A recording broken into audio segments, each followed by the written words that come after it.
Which soil is called cotton soil. Cotton soil means होता है कपासी मिट्टी, ठीक है। कपासी मिट्टी किसे कहते हैं? Which soil is called cotton soil, कपासी मिट्टी।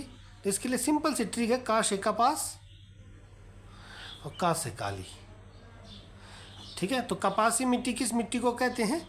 काली मिट्टी को कहते हैं, यानी ब्लैक सॉइल को। ब्लैक सॉइल को हम क्या कहते हैं? कपासी मिट्टी कहते हैं, ठीक है। तो कपासी मिट्टी या काली मिट्टी, इसको और क्या कहते हैं? इसी को हम बच्चों रेगुर मिट्टी भी कहते हैं, इसी को हम रेगुर मिट्टी भी कहते हैं। इसी को हम जो है लावा मिट्टी भी कहते हैं, लावा मिट्टी भी कहते हैं। कपासी मिट्टी तो बोलते ही हैं।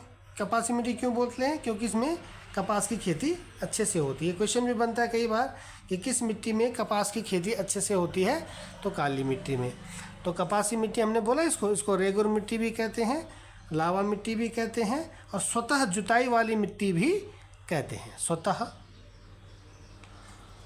जुताई वाली मिट्टी भी इसको कहते हैं, ठीक है। रेगुर मिट्टी, लावा मिट्टी और स्वतः जुताई वाली मिट्टी भी इसको कहा जाता है। अच्छा, एक क्वेश्चन ये बनता है कि सर्वाधिक जल धारण क्षमता किस मिट्टी में पाई जाती है? तो जल धारण क्षमता भी काली मिट्टी में सबसे अधिक होती है। जल धारण क्षमता सर्वाधिक होती है किसमें? काली मिट्टी में। जल धारण की क्षमता किस में होती है? काली मिट्टी में सबसे अधिक जल धारण की क्षमता पाई जाती है। इसी को हम रेगुर मिट्टी भी कहते हैं, इसी को हम लावा मिट्टी भी कहते हैं, इसी को हम स्वतः जुताई वाली मिट्टी भी कहते हैं। और कपास की खेती इसमें अच्छे से होती है, इसलिए हम इसको कपासी मिट्टी या कॉटन सॉइल भी कहते हैं, राइट। चलिए नेक्स्ट देखते हैं। In which soil particles of iron and aluminium are also found.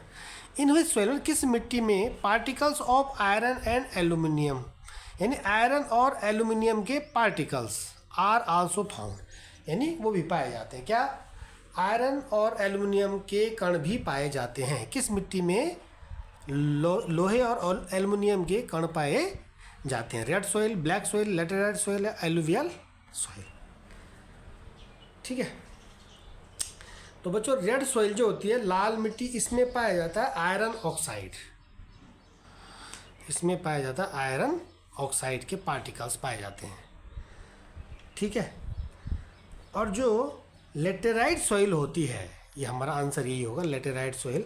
तो लेटेराइट सॉइल में आयरन प्लस एल्यूमिनियम के पार्टिकल्स पाए जाते हैं, ठीक है। लेटेराइट सॉइल में आयरन और एल्यूमिनियम के कण पाए जाते हैं। यदि पूछा जाए कि आयरन ऑक्साइड किस में पाया जाता है, आयरन ऑक्साइड के पार्टिकल्स किस मिट्टी में पाए जाते हैं, तो लाल मिट्टी में पाए जाते हैं। और आयरन और एल्यूमिनियम दोनों के पार्टिकल्स किस में पाए जाते हैं, तो लेटेराइट सॉइल में पाए जाते हैं, ठीक है। चलिए अगला देखते हैं।